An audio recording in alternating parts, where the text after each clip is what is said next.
আমরা দৌড়াবো ওই জান্নাতের জন্য দৌড়াবো, আমরা দৌড়াবো মোহাম্মদকে পরিবর্তন করার জন্য দৌড়াবো, এবং মোহাম্মদপুরের যে অববাদ আছে এই একটা গুছানোর জন্য আমরা দৌড়াবো।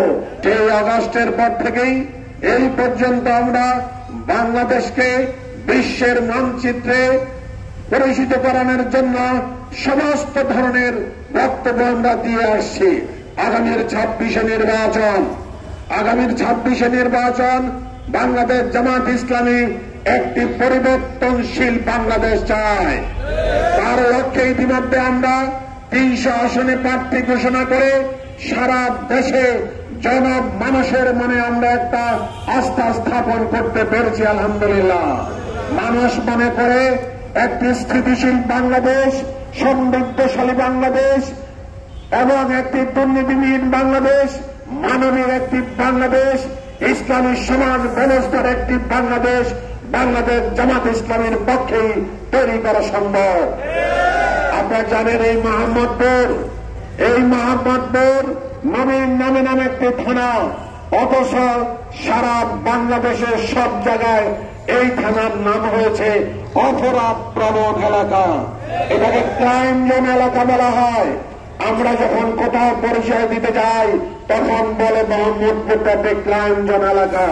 আমি আশ্বস্ত করতে চাই এলাকাবাসীকে, বাংলাদেশ জামাত ইসলামী যদি সেবকের ভূমিকা পালন করতে পারে এই ক্রাইম জোন এলাকাকে ব্লু জোন এলাকা, নীল এলাকা, গ্রিন এলাকায় পরিণত করবে ইনশাআল্লাহ। এই এলাকার অনেক সমস্যা ইতিমধ্যে আমরা চিহ্নিত করেছি এবং তার সমস্যার সমাধানের জন্য আমরা চেষ্টা করেছি। ভবিষ্যতে আমরা এমপি হইবে না হই এই এলাকার জনমানুষের সাথে থাকবো ইনশাআল্লাহ। আপনারা জানেন আমি বিগত 15 বৎসরের একজন নির্যাতিত মানুষ, জেল খাটা মানুষ, এই এলাকায় আমি বসবাস করছি। আমি কোন জায়গা থেকে উড়ে এসে এখানে এমপি ইলেকশন করছি না। দীর্ঘ 32 বৎসর ধরে আমি এলাকার মানুষের সাথে মিলেমিশে আছি, এই মাটির সাথে মিলেমিশে আছি। ভবিষ্যতে ইনশাআল্লাহ যে কোনো অবস্থাতে হোক এই যে মানুষের সাথে, এই মোহাম্মদপুরবাসীর সাথে আমি মিলেমিশে থাকবো ইনশাআল্লাহ।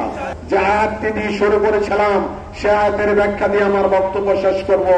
আল্লাহ তাআলা বলেছেন, তোমরা দৌড়াও, তোমরা কম্পিটিশন করো সেই জান্নাতের দিকে যে জান্নাতের প্রশস্ততা আসমান এবং জমিন সমান, যা আমি মুত্তাকিদের জন্য বরাদ্দ করে রেখেছি।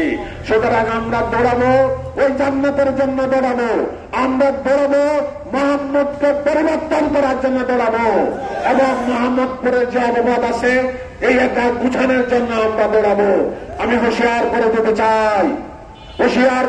চাই যারা কিশোর গ্যাং, হুঁশিয়ার করে দিতে চাই যারা মাদক ব্যবসায়ী, হুঁশিয়ার করে দিতে চাই যারা সমাজকে অস্থিতিশীল করেন, তাদেরকে হুঁশিয়ার করে দিতে চাই সঠিক পথে চলে আসেন। আর নয়তো মোহাম্মদপুরের এই পবিত্র মাটিতে বসবাস করার সুযোগ আপনাদের হবে না।